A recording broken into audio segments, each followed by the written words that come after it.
મારું નામ નિતેશ છે અને હું એક ઘરના ઉપરના ભાગમાં રહેતો હતો. તે ભાગ એવી રીતે બનેલો હતો કે ત્યાં આગળના ભાગની સાથે ખુલ્લી છત પણ હતી. મારા આખા મહોલ્લામાં ઘરો એવી જ રીતે બનેલા હતા કે બધાની છતો એકબીજા સાથે જોડાયેલી હતી. કોઈ પણ આરામથી એકબીજા ઘરે આવી જઈ શકતું હતું. જ્યારે પણ હું સાંજે ટહેલવા માટે મારી છત પર જતો, ત્યારે દૂર દૂર સુધી બનેલા ઘરોને જોતો રહેતો. ક્યાંક છતો પર બાળકો રમી રહ્યા હોય, તો ક્યાંક સ્ત્રીઓ પોતાના ઘરના કામકાજ કરી રહી હોય. રાત પડતા પડતા ઉનાળાના સમયે કેટલાક લોકો પોતાની છત પર જ ખાટલા પાથરીને સૂઈ જતા અને વાતો પણ કરતા. બધાને પોતાના પરિવાર સાથે આ રીતે રહેતા જોઈને મારા મનમાં પણ ઈચ્છા થઈ કે કાશ મારો પણ કોઈ પરિવાર હોત. એટલા માટે હવે મને લાગવા માંડ્યું હતું કે મારે લગ્ન કરી લેવા જોઈએ. આમ પણ મારી ઉંમર થઈ ચૂકી હતી અને જ્યારે પણ હું મારી આસપાસના લોકોને મળતો, તો તે લોકો પણ મને એ જ સવાલ કરતા કે તું લગ્ન ક્યારે કરીશ? પરંતુ સાચું તો એ છે કે મારું વિચારવું બાકી બધાથી અલગ હતું. બધાને લાગે છે કે એક ઉંમર થયા પછી લગ્ન કરી લેવા જોઈએ, પરંતુ મારું વિચારવું એવું હતું કે લગ્ન કરતાં પહેલાં મારી પાસે ઠીકઠાક પૈસા હોવા જોઈએ. કારણ કે સાચું કહું તો બાળપણથી જ મારા પર અમીર બનવાનું ભૂત સવાર હતું. હું ગરીબીમાં પેદા થયો હતો. ન તો મારી પાસે કોઈ ખાનદાની પૈસા હતા, ન જમીન જાયદાદ, અને ન તો કોઈ એવો માણસ જેના સહારે હું મારી આખી જિંદગી એસો આરામમાં વિતાવી શકું. મેં મારી જિંદગીમાં ગરીબીના ખૂબ જ ખરાબ દિવસો જોયા હતા. એવા દિવસો પણ જોયા જ્યારે મારા ખિસ્સામાં એક ફૂટી કોડી પણ નહોતી હોતી. કદાચ આ જ કારણે મારા પર પૈસાની ધૂન સવાર થઈ ગઈ હતી. જ્યારે મારી પાસે પૈસા આવવાનું શરૂ થયું, તો મેં તેને ઝડપથી જમા કરવાનું શરૂ કર્યું. હા, બસ ફરક એટલો હતો કે પૈસા કમાવાનો મારો રસ્તો કોઈ ઈમાનદારીનો સીધો સાદો રસ્તો નહોતો. ખરેખર હું લોકો પાસેથી પૈસા લેતો હતો અને પછી તેમને અમીર બનાવવાના મોટા મોટા સપના બતાવતો હતો. હું તેમને કહેતો કે હું એક બહુ મોટો બિઝનેસ ચલાવી રહ્યો છું અને જો તમે આમાં થોડું ઇન્વેસ્ટ કરશો તો તમારા પૈસા પણ બમણા થઈ જશે. જ્યારે તે લોકો મને પૈસા આપી દેતા, તો શરૂઆતના કેટલાક મહિનાઓમાં હું તેમને થોડો ઘણો બેનિફિટ આપી દેતો હતો. જ્યારે તેમને સતત કેટલાક મહિનાઓ સુધી પૈસા મળતા રહેતા, તો તેમને મારા પર પૂરો ભરોસો થઈ જતો. પછી બીજી વાર જો હું તેમની પાસેથી પૈસા માંગતો, તો તેઓ આંખો બંધ કરીને મને પહેલાં કરતાં પણ વધારે પૈસા લગાવીને આપી દેતા. મને પૈસા આપવાવાળાઓમાં કેટલાક લોકો પોતાની સેવિંગ આપતા હતા, તો કેટલાક લોકો પોતાનું કાળું નાણું પણ લગાવીને આપી દેતા હતા. બધા લોકો મને મની માસ્ટર કહીને બોલાવવા લાગ્યા હતા. હું પણ આ નામ સાંભળીને હસી પડતો હતો. ધીમે ધીમે જ્યારે લોકો પાસેથી મારી પાસે ખૂબ મોટી રકમ જમા થઈ જતી, તો એક દિવસ હું ખોટું દુઃખભર્યું નાટક કરીને તેમને કહેતો કે મારો બિઝનેસ ડૂબી ગયો અને મને બહુ મોટું નુકસાન થઈ ગયું. હવે મારી પાસે કંઈ જ બચ્યું નથી. આ સાંભળીને લોકો ગુસ્સામાં આવી જતા, પરંતુ તેઓ મારું વધારે કંઈ બગાડી નહોતા શકતા, કારણ કે હું તેમને કહેતો કે અરે, તમારા તો બસ 3 લાખ જ ડૂબ્યા છે, પરંતુ મારા તો ઓછામાં ઓછા 20 લાખ ડૂબી ગયા છે. જ્યારે સચ્ચાઈ એ હતી કે જે પૈસા વિશે તેઓ મારી પાસે પૂછપરછ કરવા આવતા હતા, તેમાંથી મોટાભાગના પૈસાનો કોઈ પણ કચ્ચો ચીઠો નહોતો હોતો. એટલા માટે તે લોકો ખુદ પણ એ પૈસા મારી પાસે ખુલીને માંગી નહોતા શકતા અને ન તો મારી સામે પોલીસમાં ફરિયાદ કરી શકતા હતા. નહીંતર પછીથી ઉલટાના તેઓ જ ફસાઈ જતા. આ રીતે કરતાં કરતાં મેં ઘણા બધા પૈસા જમા કરી લીધા હતા. હવે મારી નજર સૌથી પહેલાં એ ઘર પર હતી જેમાં હું રહી રહ્યો હતો, કારણ કે હું ઈચ્છતો હતો કે જલ્દીથી જલ્દી કોઈ પણ રીતે આ આખું મકાન મારા નામે થઈ જાય. નીચેવાળો હિસ્સો પણ હું જાતે જ ખરીદી લઉં અને પછી આખું ઘર મારું થઈ જાય. આ બધું ચાલી જ રહ્યું હતું કે ત્યારે જ મારી જિંદગીમાં એક છોકરી આવી. તેનું નામ નીતિ હતું. હું ઘણા સમયથી તેની સાથે વાત કરી રહ્યો હતો. તે એક ખૂબ જ સાધારણ, સમજદાર અને થોડી સુલઝેલી છોકરી હતી. તેના મા-બાપ આ દુનિયામાં નહોતા. આજ તેના જીવનની સૌથી મોટી ઉણપ હતી અને કદાચ આ જ કારણે તે કોઈ સહારા અને પ્રેમની તલાશમાં હતી. હું પણ દેખાવમાં હેન્ડસમ હતો. કદાચ એટલા માટે જ તે મારા તરફ ખેંચાણ અનુભવવા લાગી હતી. હું જ્યારે પણ તેની સાથે વાત કરતો, તો તે મારી દરેક વાત ધ્યાનથી સાંભળતી. નીતિ એક ખૂબ જ સમજદાર છોકરી હતી. તે બહારના દેખાવ કરતાં વધારે માણસના ચરિત્રને મહત્ત્વ આપતી હતી. કદાચ આ જ કારણ હતું કે મેં તેની સામે મારું એક અલગ જ ચરિત્ર બનાવ્યું હતું. મેં ક્યારેય પણ તેને મારા અસલી બિઝનેસ વિશે કંઈ પણ નહોતું જણાવ્યું. હું તેની સામે મારી જાતને એક ઈમાનદાર અને શરીફ માણસ બતાવતો હતો, કારણ કે હું જાણતો હતો કે જો તેને મારી સચ્ચાઈ ખબર પડી ગઈ, તો કદાચ તે ક્યારેય મારી તરફ પાછું વળીને પણ નહીં જુએ. ધીમે ધીમે મેં તેને મારી વાતોમાં લીધી અને તેનો ભરોસો જીતી લીધો. પછી એ દિવસ પણ આવી ગયો જ્યારે અમારા લગ્ન થઈ ગયા. લગ્ન પછી જ્યારે હું તેને મારા ઘરે લઈને આવ્યો, તો ઓરડામાં એ વખતે ઓછો પ્રકાશ ફેલાયેલો હતો. નીતિ ધીમે ધીમે ચાલતી આખા ઓરડાને જોઈ રહી હતી. ત્યારે જ તેની નજર બેડ પર જઈને અટકી ગઈ, જ્યાં બિલકુલ નવી સફેદ રંગની ચાદર પાથરેલી હતી. તે આશ્ચર્યથી બોલી, તમે આ જ રંગની ચાદર કેમ પાથરી છે? ઘરમાં શું કોઈ બીજી રંગબેરંગી ચાદર નથી? આજે આપણા લગ્ન છે અને ઓરડામાં આટલી સાધારણ ચાદર પાથરેલી છે. હું સહેજ મલકાયો અને બોલ્યો, અરે તું આ બધી વસ્તુઓ પર આટલું ધ્યાન કેમ આપી રહી છે? એનાથી ફરક જ શું પડે છે? આ સાંભળીને તે ચૂપ થઈ ગઈ. તે ખૂબ જ માસૂમ હતી. મારી દરેક વાત ચૂપચાપ માની લેતી હતી, પરંતુ તે એ નહોતી જાણતી કે મારા મગજમાં તો કંઈક બીજું જ ચાલી રહ્યું હતું. કારણ કે મારી અંદર એક અજીબ જ વિચારસરણી હતી, જેને હું કોઈ પણ રીતે ખતમ કરી દેવા માંગતો હતો. અથવા એમ કહો કે હું એ જ જૂની રૂઢિચુસ્ત વિચારસરણી લઈને બેઠો હતો. પરંતુ નીતિને આ વાતનો સહેજ પણ અંદાજ નહોતો. મેં તેને સમજાવવા માટે માત્ર એટલું જ કહ્યું કે જો હું તો એકલો રહું છું, ઘરમાં વધારે સામાન પણ નથી ખરીદી રાખ્યો, એટલા માટે મને ઘર ગૃહસ્થીની વધારે સમજ નથી કે શું લેવું જોઈએ અને શું નહીં. મને તો આજ ચાદર મળી એટલા માટે મેં આજ પાથરી દીધી. તેણે પણ મારી વાત પર ભરોસો કરી લીધો. પછી સમયની સાથે મારા મગજમાં જે સવાલો હતા તે પણ પૂરી રીતે ખતમ થઈ ગયા. મને ભરોસો થઈ ગયો હતો કે મારી પત્ની એક ઈમાનદાર છોકરી છે. થોડા જ દિવસોમાં નીતિએ ઘરની બધી જવાબદારી ખૂબ જ સારી રીતે સંભાળવાની શરૂ કરી દીધી હતી. તે મારી દરેક નાની મોટી વાતનો ખૂબ જ ખ્યાલ રાખતી હતી. પરંતુ હું તેની સામે જે અત્યાર સુધી એક અલગ જ નિતેશ બનવાની કોશિશ કરી રહ્યો હતો, તે અસલમાં હું હતો જ નહીં. અંદરથી તો હું બિલકુલ અલગ માણસ હતો. હું બહુ ચાલાકીથી તેની પાસે મારી દરેક વાત મનાવી લેતો હતો. જો તે ક્યારેય મને ઘર માટે કોઈ સામાન ખરીદવાનું કહેતી, તો હું તરત જ તેને વાતોમાં ઉલઝાવીને કહી દેતો કે અત્યારે પૈસાની વ્યવસ્થા નહીં થઈ શકે. જ્યારે એવું બિલકુલ નહોતું. મારી પાસે પૈસાની કોઈ કમી નહોતી, પરંતુ હું માત્ર ખર્ચ કરવા નહોતો માંગતો. નીતિ મારી દરેક વાત માની લેતી હતી. તેને લાગતું હતું કે હું રાત દિવસ મહેનત કરું છું અને ઘરની પરિસ્થિતિ સારી બનાવવાની કોશિશ કરી રહ્યો છું. તેના દિલમાં મારા માટે ભરોસો હતો, પ્રેમ હતો. તેને પૂરો વિશ્વાસ હતો કે હું તેનો રક્ષક છું અને ક્યારેય તેની સાથે કંઈ ખોટું નહીં કરી શકું. પરંતુ હું તેના આ જ આંધળા ભરોસાનો ફાયદો ઉઠાવી રહ્યો હતો. આજે જ્યારે હું મારી જિંદગીને પાછું વળીને જોઉં છું, તો મને મારી દરેક ઘટિયા હરકત સાફ દેખાય છે કે હું શું કરી રહ્યો હતો. કેવી રીતે હું માત્ર બીજા લોકોને જ નહીં, પરંતુ મારી પત્નીને પણ દગો આપી રહ્યો હતો. પરંતુ એ વખતે મને મારી આ હરકતો પર સહેજ પણ અફસોસ નહોતો. ત્યારે તો મને લાગતું હતું કે હું જે કરી રહ્યો છું તે જ બિલકુલ સાચું છે અને મને મારી જાત પર સહેજ પણ શરમ મહેસૂસ નહોતી થતી. મેં સારાપણાનો એવો ચોળ ઓઢી રાખ્યો હતો, જેના કારણે નીતિ ક્યારેય મારી અસલિયત જાણી જ નહોતી શકતી. પરંતુ હા, મારા મનમાં કોઈ ખૂણામાં હંમેશા એ ડર રહેતો હતો કે ક્યાંક કોઈ બહારવાળું નીતિને મારી અસલિયત ન જણાવી દે. હોળીનો તહેવાર આવવાનો હતો. નીતિ પાપડ બનાવી રહી હતી, એટલા માટે તે છત પર ગઈ હતી. હું મારા ઓરડામાં બેસીને કંઈક હિસાબ કિતાબનું કામ જોઈ રહ્યો હતો. તે ઘણા લોકોથી પાપડ બનાવવાનું કામ કરી રહી હતી. એટલે મેં વિચાર્યું કે હું જરા જોઈ લઉં કામ પૂરું થયું પણ કે નહીં. હું જ્યારે સીડીઓ ચડતો ઉપર ગયો અને જ્યારે છેલ્લી સીડી પર પહોંચ્યો, ત્યારે જ મેં કોઈ માણસનો અવાજ સાંભળ્યો. એ અવાજ દિવાલના બિલકુલ કિનારેથી આવી રહ્યો હતો. તે મારી પત્નીને કહી રહ્યો હતો કે તમે આવા માણસ સાથે લગ્ન કેમ કર્યા? આ તો એક નંબરનો દગાબાજ માણસ છે. આ શબ્દો સાંભળતા જ મારા કદમ ત્યાં જ રોકાઈ ગયા અને મને જોરદાર ઝટકો લાગ્યો. મેં તરત જ વિચાર્યું કે આખરે આ કોણ છે જે મારા વિશે આવી વાતો કરી રહ્યું છે. હું ચૂપચાપ એક સીડી નીચેની તરફ ઉતરી ગયો અને કાન લગાવીને ધ્યાનથી સાંભળવાની કોશિશ કરવા લાગ્યો. પણ એના પછી તો જાણે કોઈ અવાજ જ ના આવ્યો. થોડીવાર સુધી રાહ જોયા પછી હું ધીમે ધીમે આગળ વધ્યો અને પછી સામેની તરફ ડોકિયું કર્યું, પણ ત્યાં કોઈ જ નહોતું. નીતિ ચૂપચાપ પાપડ બનાવવામાં લાગેલી હતી. મેં આશ્ચર્યથી આમ તેમ જોયું, આસપાસની છતો પર પણ જઈને જોયું, પરંતુ ચારે તરફ મને માત્ર સન્નાટો જ દેખાયો. ત્યાં મને કોઈ માણસ નજરે ના પડ્યો. મેં મારા ચહેરાના હાવભાવ એકદમ નોર્મલ કર્યા અને નીતિને કહ્યું, ક્યારની તું આટલા તડકામાં આ પાપડ બનાવી રહી છે? ચાલ નીચે, ક્યાંક તું બીમાર ના પડી જાય. તે કહેવા લાગી, અરે બસ, હજુ તો બધા પાપડ બની નથી ચૂક્યા. હવે માત્ર સુકાવાના જ બાકી છે. તમે ચાલો, હું આવું છું. મેં કહ્યું, ઠીક છે. નીચે આવતા જ મારા મગજમાં એ જ બધી વાતો ચાલવા લાગી કે આખરે એ અવાજ કોનો હતો અને જો સાચમાં ત્યાં કોઈ માણસ હતો, તો પછી તે અચાનકથી ગાયબ ક્યાં થઈ ગયો. ઘણીવાર વિચાર્યા પછી મેં મારી જાતને સમજાવી કે કદાચ મને સાંભળવામાં કોઈ ભૂલ થઈ ગઈ હશે. ક્યારેક ખુલ્લામાં અવાજ ક્યાંક દૂરથી પણ આવે છે, તો તે પણ નજીકથી જ મહેસૂસ થાય છે. મેં આ વાતને મારા મગજમાંથી કાઢવાની કોશિશ કરવા લાગ્યો. હું એક ખૂબ જ કંજૂસ પ્રકારનો માણસ હતો. મારા માટે તો હું દરેક સારી વસ્તુ ખરીદતો હતો. સારું ખાવાનું, મોંઘા ફળ, આ બધું મને પસંદ હતું અને સારી વસ્તુઓ હું ઘરમાં લાવતો પણ રહેતો હતો. એટલા માટે નીતિને ક્યારેય એવું નહોતું લાગતું કે હું પૈસા ખર્ચ કરવામાં બહાના બનાવું છું. તે વિચારતી હતી કે જે માણસ ઘરમાં આટલો બધો સામાન લાવે છે, તે ભલા કંજૂસ કેવી રીતે હોઈ શકે? અમારા લગ્નને હજુ થોડા મહિના જ થયા હતા કે એક દિવસ નીતિ મને બોલી કે આ ઘરનું પાણી બહુ જ નમકીન જેવું આવે છે, કદાચ ખારું છે. તો હું કપડાં ધોઉં છું તો તે બહુ જ ખરાબ થઈ જાય છે.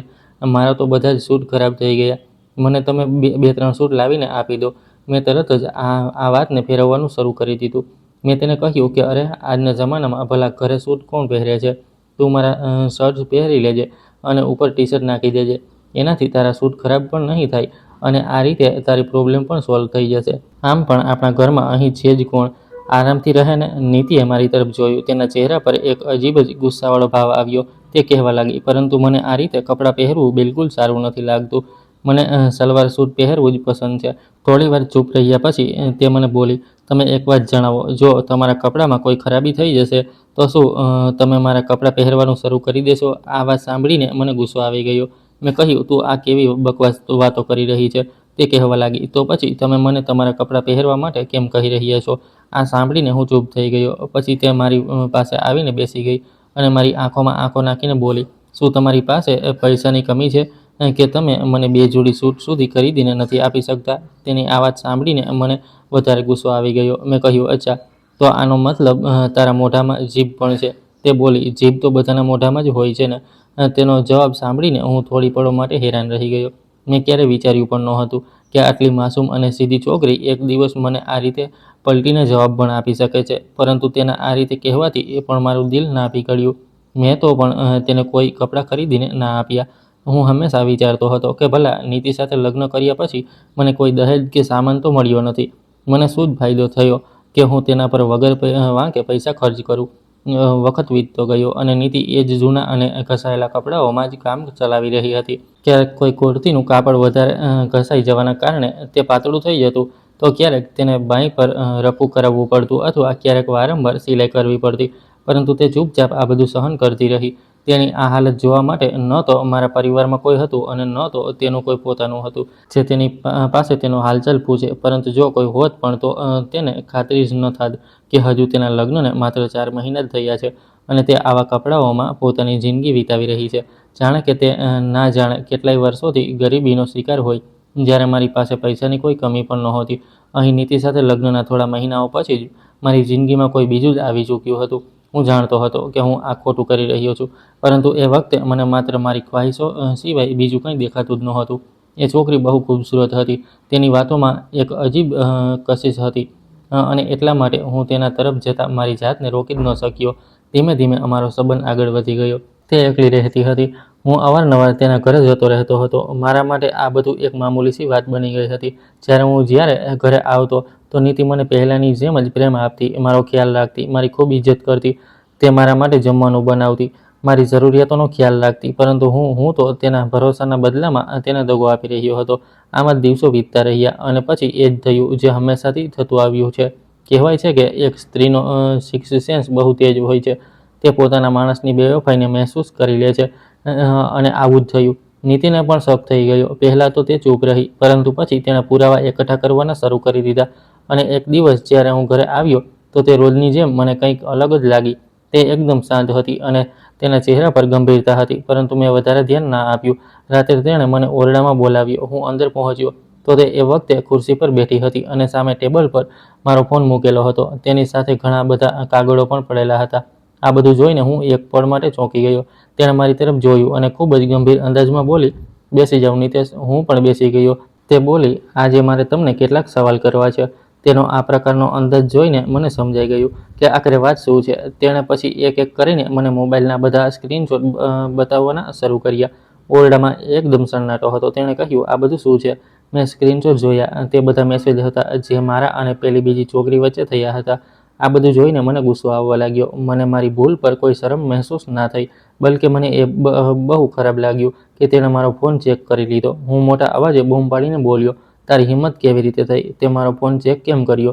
નીતિ બોલી, કારણ કે મને શક હતો અને મારો શક બિલકુલ સાચો નીકળ્યો. હું ગુસ્સાથી બોલ્યો, તો હું એક મર્દ છું અને માણસો આવા જ હોય છે. આ સાંભળતા જ નીતિની આંખોમાં આંસુ આવી ગયા. તે કહેવા લાગી, તમને શરમ નથી આવતી? આપણા લગ્નને હજુ માત્ર 7 મહિના થયા છે.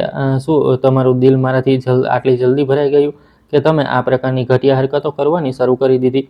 મેં બહુ જ લાપરવાહીથી તેને કહ્યું, હા, તું જે ધારે તે સમજ. આ મારી મરજી છે અને હું કંઈ પણ કરું. તારે એનાથી શું? આ સાંભળીને તેના ચહેરાનો રંગ બદલાઈ ગયો. તેણે એક બીજો સ્ક્રીનશોટ મારી સામે રાખ્યો. તે બેંક ટ્રાન્ઝેક્શનનો પુરાવો હતો. તેમાં સાફ લખેલું હતું કે મેં તે છોકરીને 500 મોકલ્યા. તે દુઃખી અંદાજમાં બોલી, મને 2 જોડી સૂટ ખરીદવાના પૈસા નહોતા આપ્યા તમે. અને તમારી પાસે તે છોકરીને 50,000 શોપિંગ માટે મોકલવા માટે પૈસા હતા. હું ચૂપ રહી ગયો. પછી તે બોલી, અને તમને ખબર છે તમારા જેવા માણસોનો અંજામ શું થાય છે? આ સાંભળીને મારો ગુસ્સો ફાટી પડ્યો. મને એવું લાગ્યું જાણે તે મને શિખામણો આપી રહી છે. હું મારી જગ્યાએથી ઊભો થયો તો તે પણ ઊભી થઈ ગઈ. મેં તેને જોરદાર ધક્કો માર્યો. નીતિ લથડી, તેનું સંતુલન બગડ્યું અને તે પાછળ દિવાલ સાથે અથડાઈ ગઈ. એક તેજ અવાજ ગૂંજ્યો, પછી તે જમીન પર પડી ગઈ. હું થોડી પળો તેને જોતો રહ્યો. તે કોઈ પણ હિલચાલ વગર પડી રહી. મેં વિચાર્યું કે કદાચ તે નાટક કરી રહી છે. મેં તેને અવાજ આપ્યો, પણ પાછો કોઈ જવાબ ના મળ્યો. હું બહુ ખરાબ રીતે ગભરાઈ ગયો. હું તેની પાસે ગયો, તેને ડુલાવી, પણ તે તો હોશમાં જ નહોતી આવી રહી.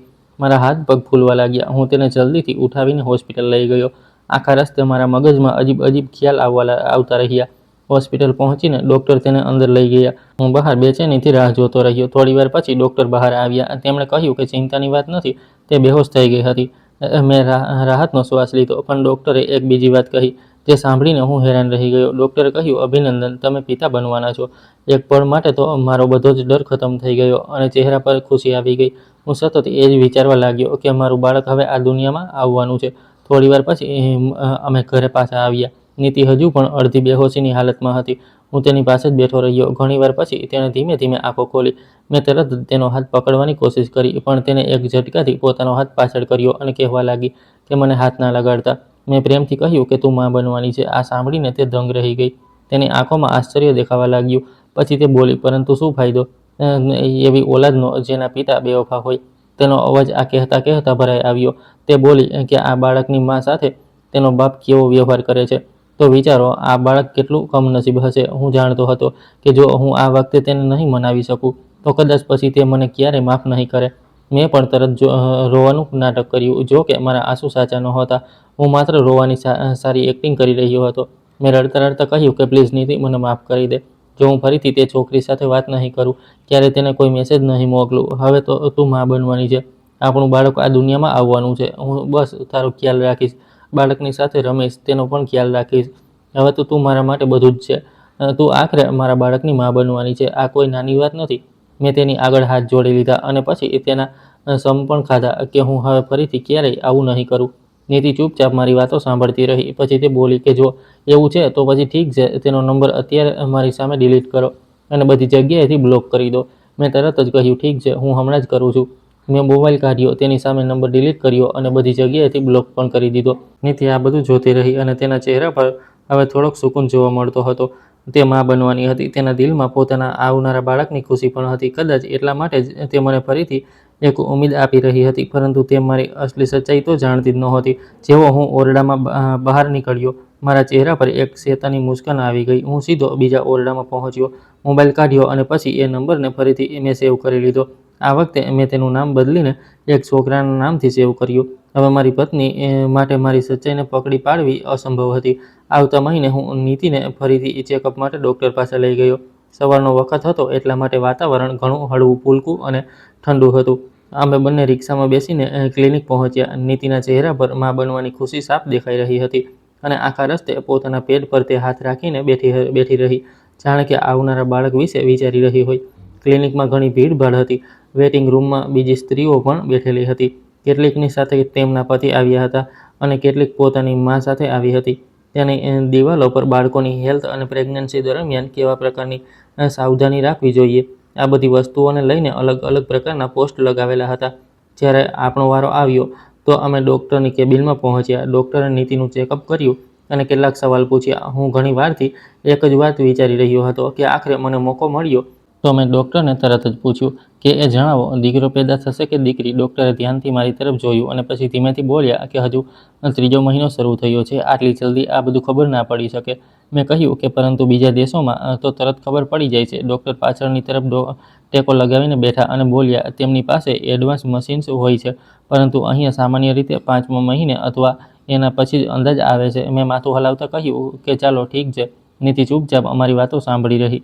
ચેકઅપ થયા પછી અમે પાછા ઘરે આવી ગયા. આખા રસ્તે પણ તે ચૂપ રહી હતી. ઘરે પહોંચીને તેણે મને પૂછ્યું કે તમને આ બધું જાણવાની આટલી જલ્દી કેમ છે? મેં કહ્યું કે કહેવા શું માંગે છે? તે બોલી, ભલે દીકરો હોય કે દીકરી, પરંતુ તે તો આપણું જ બાળક હશે ને. અને આમ પણ આ આપણું પહેલું સંતાન છે. તેના અવાજમાં આ કહેતા કહેતા ખુશી હતી. તે પોતાના આવનારા બાળકના ખ્યાલોમાં ખોવાયેલી હતી, પરંતુ મારા મગજમાં તો અલગ જ ખીચડી રંધાઈ રહી હતી. મેં તેને કહ્યું, અરે જો એકવાર દીકરી થઈ ગઈ ને તો પછી દીકરીઓ જ પેદા થતી રહેશે. આ સાંભળતા જ નીતિ આશ્ચર્યથી બોલી, આ શું વાત કરી રહ્યા છો તમે? તમને આ બધું કોણે કહી દીધું? મેં કહ્યું કે હા, આવું જ થાય છે. અમારા ગામમાં તો બધા લોકો આ જ કહે છે અને મેં આવું જ થતાં જોયું પણ છે. જો કોઈ સ્ત્રીની પહેલી દીકરી થઈ જાય તો પછી અક્ષર બીજી પણ દીકરી થાય છે. હું પૂરી ગંભીરતાથી મારી વાત પાકા પાયે કરી રહ્યો હતો, પરંતુ નીતિના ચહેરા પર એકદમથી નારાજગી દેખાવા લાગી. મેં કહ્યું, જો બે દીકરીઓ થઈ ગઈ ને ત્યારે તો બહુ મોટી મુશ્કેલી ઊભી થઈ જશે. નીતિ તરત જ વળતો જવાબ આપતા બોલી, શું મુશ્કેલી થઈ જશે? કંઈ જ નહીં થાય. સમજી ગયા તમે? આ કહેતા કહેતા તે જોરથી બૂમો પાડવા લાગી. બોલી કે તમને ખબર પણ છે આજના સમયમાં લોકોને ઓલાદ નસીબ સુધી નથી થઈ રહી. અરે આપણે તો ખુશ થવું જોઈએ કે આપણા ઘરે સંતાન પેદા થઈ રહ્યું છે. તેની વાતો સાંભળીને સાફ લાગી રહ્યું હતું કે તેના માટે દીકરો અને દીકરી બંને બરાબર જ હતા, પરંતુ મારી વિચારસરણી તેનાથી મેળ નહોતી ખાતી. હું ચૂપ થઈ ગયો. નીતિ ફરીથી બોલી, મને તો સમજમાં જ નથી આવતું કે લોકો દીકરો અને દીકરીમાં આટલો ભેદ કેમ કરે છે. આખરે બાળક તો બાળક હોય છે ને. હું થોડો ચીડાઈને બોલ્યો, ઠીક છે, કારણ કે હું દલીલ ખતમ કરી દેવા માંગતો હતો, પણ નીતિની આદત હતી કે તે દરેક વાતની પાછળનું કારણ જાણવા માંગતી હતી. તેમ છતાં મેં બીજી વાતો શરૂ કરી દીધી અને નીતિ પોતાના આવનારા બાળક માટે તૈયારીઓ શરૂ કરવા લાગી હતી. તે પોતાના પેટ પર હાથ રાખીને પંપાળતી, પોતાના બાળક સાથે વાતો કરતી. એ વખતે તે કદાચ એક માની જેમ વિચારી રહી હતી, પરંતુ હું હજુ પણ એક પિતા બનવા કરતાં વધારે મારા સ્વાર્થ અને મારી ઘટિયા વિચારસરણીમાં ઉલझેલો હતો. સાચું કહું તો મને માત્ર દીકરો જોઈતો હતો. હું શરૂઆતથી જ આ જ ઉમ્મીદ લગાવીને બેઠો હતો કે મારા ઘરે દીકરો પેદા થાય, જેથી તે મોટો થઈને મારી જેમ મારો કારોબાર સંભાળે અને મારું નામ આગળ લઈને ચાલે. જેમ જેમ મહિના વીતી રહ્યા હતા, મેં બાળક માટે ખરીદી પણ શરૂ કરી દીધી હતી. હું જ્યારે પણ માર્કેટ જતો તો છોકરાઓના કપડાં જ ખરીદતો, નાના નાના જૂતા, રમકડાં. મારા મગજમાં દરેક વખતે માત્ર દીકરો જ ફરતો રહેતો. જેવો 5મો મહિનો પૂરો થયો, હું નીતિને લઈને ડૉક્ટર પાસે ગયો. એ દિવસે ક્લિનિકમાં બહુ ભીડ હતી. નીતિ બહુ ખુશ દેખાઈ રહી હતી. પછી આપણો વારો આવ્યો. ડૉક્ટરે ચેકઅપ કર્યું. થોડી મિનિટ પછી તેમના ચહેરા પર મુસ્કાન આવી ગઈ અને જ્યારે મેં તેમને થોડી રકમ આપી તો તેમણે મને જણાવી દીધું કે દીકરી થવાની છે. આ સાંભળીને નીતિ તો બહુ ખુશ થઈ ગઈ. તેની આંખોમાં ચમક આવી ગઈ. તે વારંવાર ડૉક્ટરને થેન્ક યુ કહી રહી હતી, પરંતુ મને બહુ ઊંડો સદમો લાગી ગયો હતો. હું ચૂપચાપ બેઠો રહ્યો. મારા ચહેરા પર કોઈ ભાવ નહોતો. ક્લિનિકમાંથી નીકળતી વખતે નીતિ વારંવાર મલકાઈ રહી હતી, જ્યારે હું એકદમ શાંત હતો. ઘરે પહોંચતા જ મારો મૂડ બહુ ખરાબ થઈ ગયો. નીતિ મને જોતી રહી, પછી મારી પાસે આવીને બોલી, શું થઈ ગયું છે? મેં કહ્યું, કંઈ નહીં. તે ફરી મલકાઈને બોલી, મને ખબર છે તમને શું પ્રોબ્લેમ છે, ચિંતા ના કરો ને, આવતી વખતે દીકરો પણ થઈ જશે. તેણે આ વાત હસતા હસતા કહી, પરંતુ મને બિલકુલ હસવું નહોતું આવી રહ્યું. મારા મગજમાં હજુ પણ એ જ વાત અડકેલી હતી કે જો પહેલી દીકરી થઈ ગઈ તો પછી આગળ પણ દીકરીઓ જ થશે અને પછી આ આખું ઘર દીકરીઓથી ભરાઈ જશે અને મારા જેટલા પણ પૈસા છે તે બધા તેમના પર ખર્ચ થઈ જશે. એ દીકરીઓના તો એક દિવસ લગ્ન થઈ જશે, મારે ઢગલો દહેજ પણ આપવું પડશે, પછી તે બધી પોતપોતાના ઘરે જતી રહેશે. હું આ ફાલતુના ખ્યાલોમાં ડૂબેલો હતો. હું વિચારવા લાગ્યો કે જેના ઘરમાં દીકરીઓ હોય છે તે માણસ કેટલો પરેશાન રહે છે. દરેક વખતે તેને પોતાની ઇજ્જત અને જવાબદારીઓના બોજ તળે દબાઈને રહેવું પડે છે. ભલે આવું સાચમાં ના થતું હોય, પરંતુ મારી વિચારસરણી બહુ પછાત હતી. આ જ કારણે હું હવે કોઈ ખુશી મહેસૂસ નહોતો કરી રહ્યો. ધીમે ધીમે આ વાત મારા મનમાં વધારે ઊંડી બેસી ગઈ અને મને નીતિથી ચીડ થવા લાગી હતી. ઉપરથી તે મને બહુ સવાલ જવાબ કરતી હતી, દરેક વાત જાણવા માટે પાછળ પડી જતી હતી. ઘણીવાર મને પોતાની પાસે બેસાડીને પૂરી વાતના તળિયા સુધી પહોંચી જતી હતી. મને તેની આદત બહુ ગુસ્સો અપાવવા લાગી હતી. હું ઈચ્છતો હતો કે તે પહેલાંની જેમ થઈ જાય અને ચૂપચાપ આંખો બંધ કરીને મારા પર ભરોસો કરી લે, પરંતુ હવે તે એવી નહોતી રહી. બીજી તરફ મારી જિંદગીમાં હજુ પણ એ જ છોકરી હતી જેનો નંબર મેં એક છોકરાના નામથી સેવ કરી રાખ્યો હતો. જ્યારે પણ તેનો મેસેજ આવતો તો હું ખુશ થઈ જતો. મને લાગે છે કે મારી પાસે એક બીજો રસ્તો પણ છે. સાચું તો એ છે કે જો માણસને લાગવા માંડે કે તેની પાસે બીજો રસ્તો પણ છે તો પછી તેની વિચારવાની રીત પણ બદલાઈ જાય છે. તે અનેક પ્રકારના નિર્ણયો લેવા લાગે છે. હું પણ એ જ દિવસોમાં એક અલગ નિર્ણય વિચારી રહ્યો હતો. આમ પણ મારી હાલત ખરાબ થવા લાગી હતી. મેં ઘણા બધા લોકો પાસેથી પૈસા લઈ રાખ્યા હતા. શરૂઆતમાં બધું ઠીક હતું, પરંતુ હવે તે લોકો પોતાના પૈસા પાછા માંગવા લાગ્યા હતા. તેમનાથી કેટલાક એવા લોકો પણ હતા જેમની સાથે ઉલઝવું બહુ ખતરનાક થઈ શકતું હતું, કારણ કે તે સાધારણ લોકો નહોતા. જો તેમનું નુકસાન થતું તો પછી તે મને શોધતા અહીં સુધી પહોંચી શકતા હતા. ઘણી રાતો મેં આ જ ટેન્શનમાં વિતાવી હતી. હું વિચારતો રહેતો હતો કે કેવી રીતે બધાથી છુટકારો મેળવું, શું કરવું અને આગળની જિંદગી એ ક્યાં જઈને ગુજારવું. એક દિવસ હું આજ બધા ખ્યાલોમાં ડૂબેલો ઘરમાંથી બહાર નીકળ્યો. મારું ધ્યાન ક્યાંક બીજે જ હતું અને અચાનક મારી કોઈની સાથે ટક્કર થઈ ગઈ. હું ચોંકીને તેને જોવા લાગ્યો તો સામે એક લાંબો પહોળો નવજુવાન ઊભો હતો. તેની ઉંમર કદાચ મારાથી થોડી ઓછી હતી. તે એકદમ ગોરો ચિટ્ટો હતો અને સાધારણ સાફ સુથરા કપડાં પહેરેલા હતા. તે તરત બોલ્યો, "અરે ધ્યાનથી ચાલો ભાઈ." "ભાઈ સાહેબ, શું થઈ ગયું છે?" મેં આશ્ચર્યથી તેને જોયો અને પૂછ્યું, "તમે કોણ છો?" તે મલકાઈને બોલ્યો, "અરે હું તો તમારા પાડોશમાં જ રહું છું. મારું નામ વિકાસ છે." હું હેરાન થઈને બોલ્યો, "તું ક્યારથી રહે છે?" તે બોલ્યો, "અરે મને તો અહીંયા રહેતા લગભગ 1.5 થી 2 વર્ષ થવા આવ્યા છે."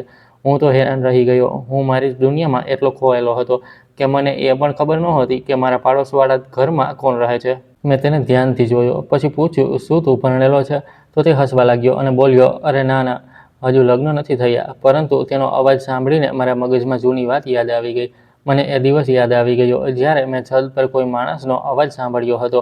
એ જ અવાજ જે નીતિને કહી રહ્યો હતો કે હું દગાબાજ માણસ છું. હું થોડી પળો માટે ચૂપ રહી ગયો. મારા મનમાં ખ્યાલ આવ્યો કે ક્યાંક આ અવાજ કોઈ માણસનો તો નથી. પછી હું વિચારવા લાગ્યો કે આનું ઘર પણ મારા ઘરની સાથે જોડાયેલું છે. તેની છત પણ મારા ઘરની છત સાથે મળેલી છે અને નીતિ પણ ઘણીવાર એકલી છત પર જાય છે. આ બધું વિચારીને મારા દિલમાં અજીબસી ઉલઝન થવા લાગી. પરંતુ પછી મારા ધ્યાન ભટકી ગયું કારણ કે આ વખતે હું એક બહુ મોટી પ્લાનિંગ કરી રહ્યો હતો જેના માટે હું માત્ર સાચા સમયની રાહ જોઈ રહ્યો હતો.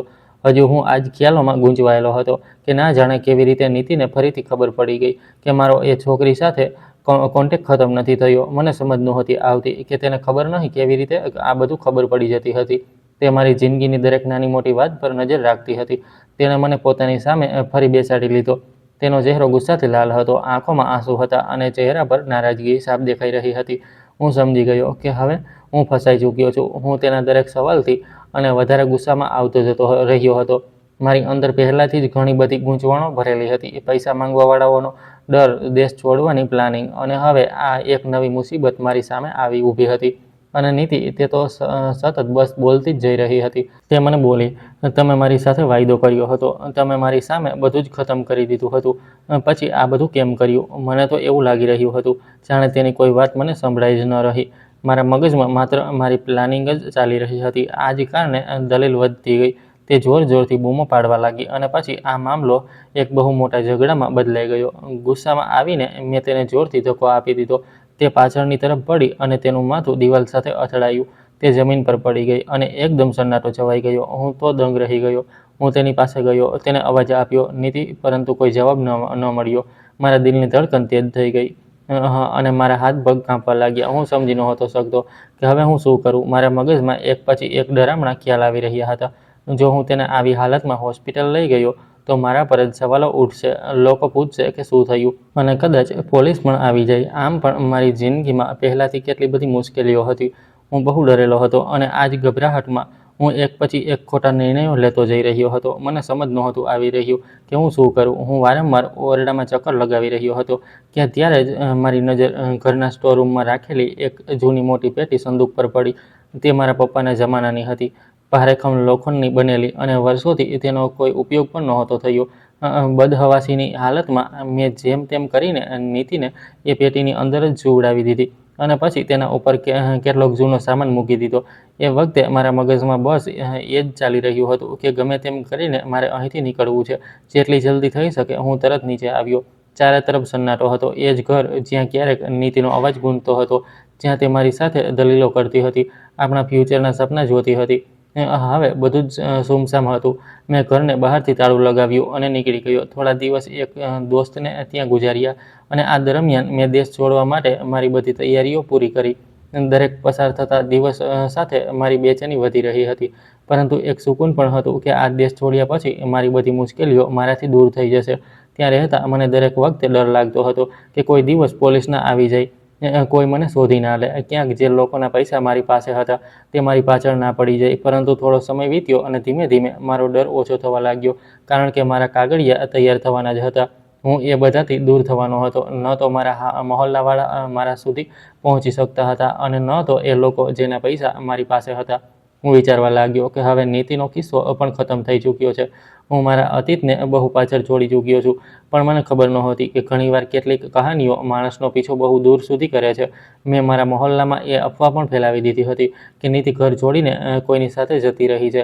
હું ઈચ્છતો હતો કે તેના વિશે કોઈ પણ સવાલ ના કરે અને ન તો કોઈ તેને શોધવાની કોશિશ કરે. એટલા માટે મેં બધાના મગજમાં એ જ વાત બેસાડી દીધી કે તે પોતાની મરજીથી ગઈ છે અને આ કામ માટે મેં મારા એક ઓળખીતા માણસનો ઉપયોગ કર્યો. તેની પાસે મારો કંઈક હિસાબ કિતાબ બાકી હતો. મેં તેને કેટલાક પૈસા મોકલ્યા તો તેનો મારી પાસે ફોન આવ્યો. તે આશ્ચર્યથી બોલ્યો કે તમે અચાનક ક્યાં જતા રહ્યા? મેં ઊંડો શ્વાસ લીધો અને બહુ જ દુઃખી અવાજમાં બતાવતા કહ્યું કે અરે મારી બીવી તો કોઈ બીજા સાથે ઘર છોડીને જતી રહી અને એટલા માટે હવે મારું ત્યાં દિલ નથી લાગતું એટલે હું આ દેશ છોડીને જઈ રહ્યો છું. તેણે બહુ દુઃખ વ્યક્ત કર્યું અને વાત ત્યાં જ ખતમ થઈ ગઈ. હું જાણતો હતો કે આવી વાતો વધારે વાર છુપાયેલી નથી રહેતી અને જંગલમાં આગની જેમ આવી ખબરો તરત ફેલાઈ જાય છે. અને એવું જ થયું. અહીં મારા કાગળિયા તૈયાર થઈ ગયા હતા. જેવો હું પ્લેનમાં બેઠો મેં રાહતનો શ્વાસ લીધો. પ્લેન હવામાં ઉપર ઉઠ્યું તો મેં જોયું કે શહેર નાનું થઈ જઈ રહ્યું હતું અને બધું પાછળ છૂટી રહ્યું હતું. મેં આ શહેરમાં ખૂબ પૈસા કમાયા હતા, લોકોને દગો આપ્યો હતો, ઘણા સંબંધો બનાવ્યા અને બગાડ્યા પણ હતા. પરંતુ હવે બધું ત્યાં જ રહી જશે.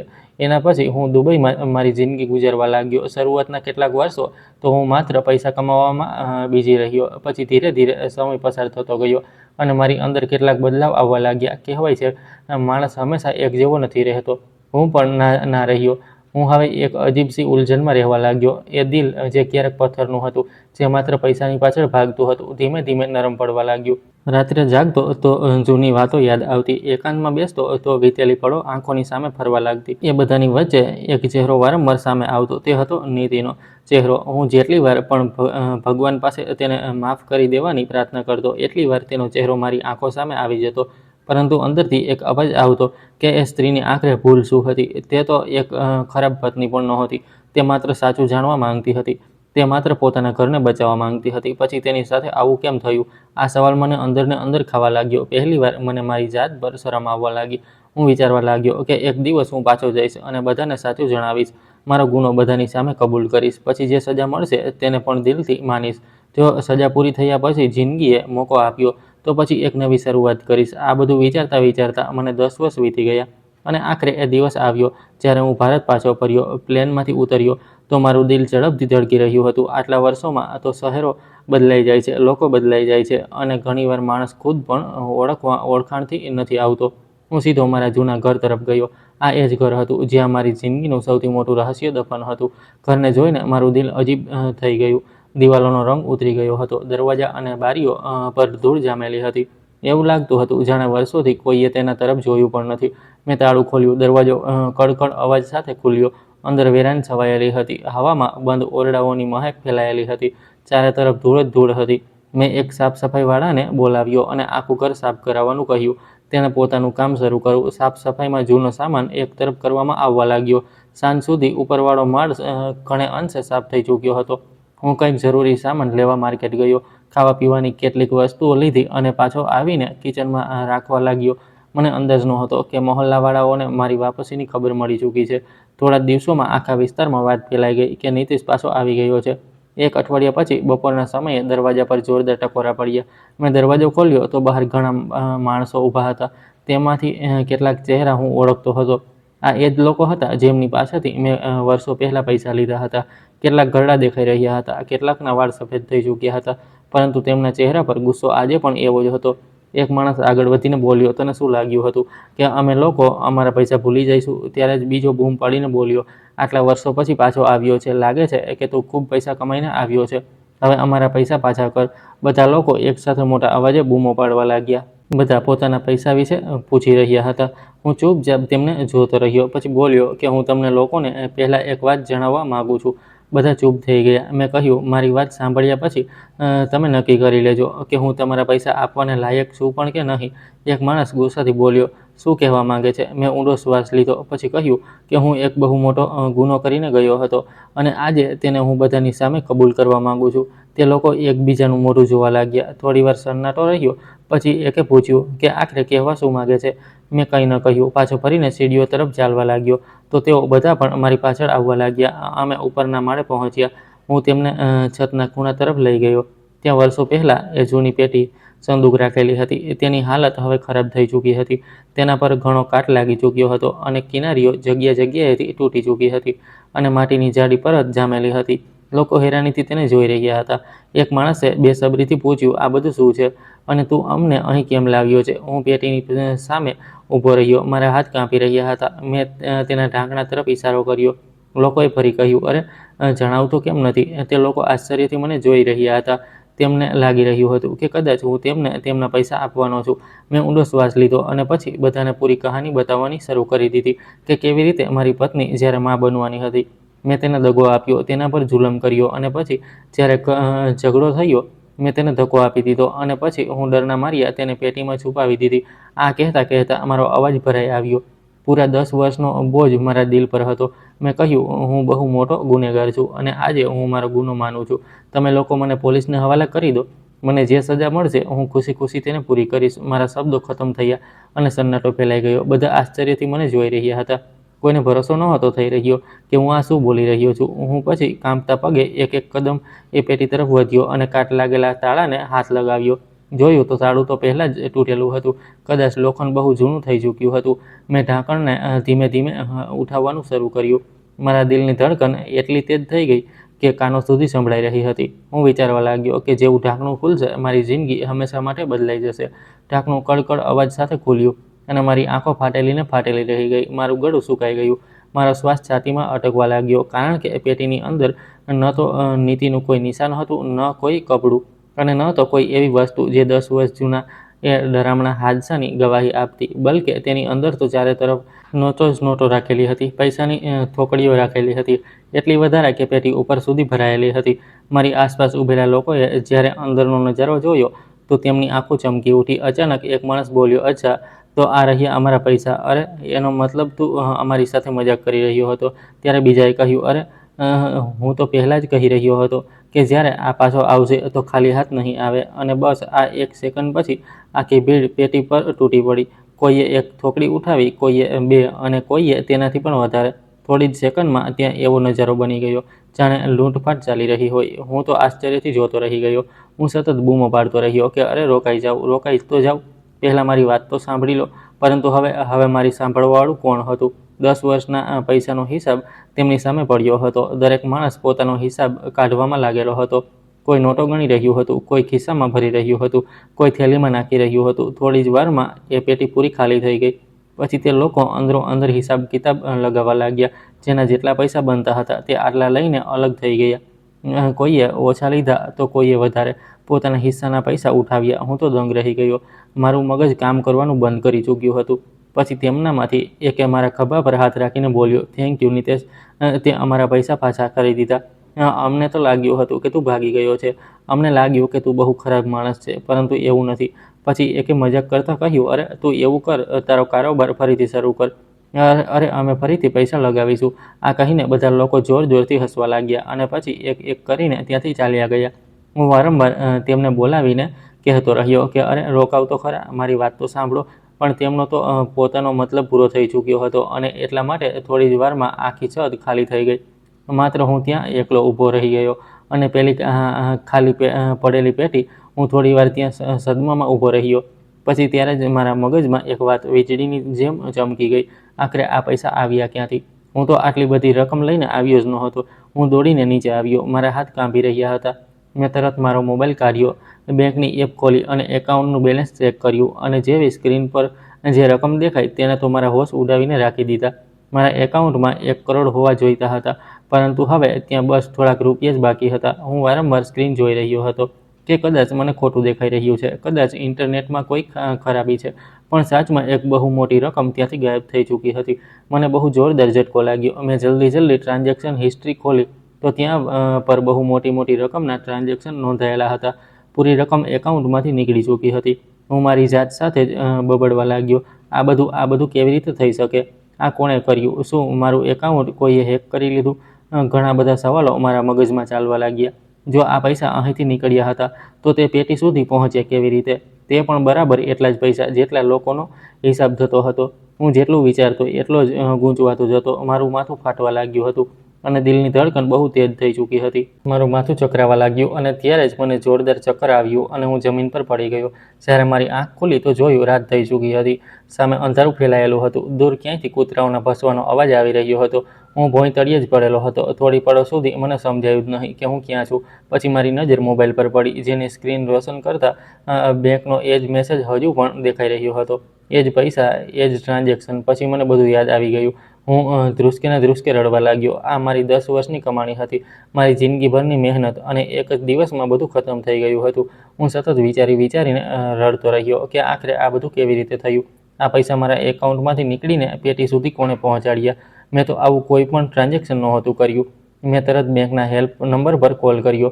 ઘણીવાર પછી તેમણે એકાઉન્ટની જાણકારી કાઢી અને એક માણસે કહ્યું કે સર, આ ટ્રાન્ઝેક્શન તમારા પોતાના એકાઉન્ટમાંથી થયું છે. હું બૂમો પાડવા લાગ્યો, નહીં, આ બધું મેં નથી કર્યું, તમે ખોટું બોલી રહ્યા છો. તેણે કહ્યું, સર, અમારા રેકોર્ડ મુજબ આ બધા ટ્રાન્ઝેક્શન તમે જ કર્યા છે, કારણ કે આમાં કોડનો ઉપયોગ પણ થયો છે, જેની પરવાનગી તમે જ આપી છે. એના પછી જ ટ્રાન્ઝેક્શન મંજૂર થયા છે. મેં ઘણો ઊંચા અવાજે કહ્યું કે પણ મેં આવું કંઈ નથી કર્યું. થોડીવાર પછી તેણે મને પૂરી ડિટેલ મોકલી દીધી. હું સ્ક્રીનને આંખો ફાડીને જોતો રહ્યો, દરેક એક ડિટેલને જોતો રહ્યો, જેમાં સાફ નજરે આવી રહ્યું હતું કે આ બધું મારા આપેલા કોડ પછી જ થયું હતું. હું તો મારું માથું પકડીને બેસી ગયો. હવે મને પૈસાના જવાના દુઃખ કરતાં ઓછો અને એ રહસ્યનો ડર વધારે થવા લાગ્યો કે આખરે આ બધું થયું કેવી રીતે. હું આખી રાત જાગતો રહ્યો, ક્યારેક મોબાઈલની સ્ક્રીન જોતો રહ્યો, ક્યારેક ખાલી દિવાલોને. મારા મગજમાં એક જ સવાલ ઘૂમી રહ્યો હતો કે આખરે આ બધું કેવી રીતે થઈ ગયું. મારા એકાઉન્ટમાંથી પૈસા કાઢવામાં કેવી રીતે આવ્યા અને તે પેટી સુધી પહોંચ્યા કેવી રીતે. જો આ બધું કોઈએ કર્યું હતું તો તે કોણ હતું? જેવી સવાર થઈ, હું થાકેલા કદમો સાથે બહાર નીકળ્યો. ગલીમાં સન્નાટો હતો. ત્યારે મારી નજર સામે પડી. ત્યાં એક નવજુવાન ઊભો હતો, જેનાથી થોડા દિવસો પહેલાં મારી મુલાકાત પણ થઈ હતી. વિકાસ. હા, આ એ જ વિકાસ હતો જે આટલા વર્ષોથી મારા પડોશમાં રહી રહ્યો હતો.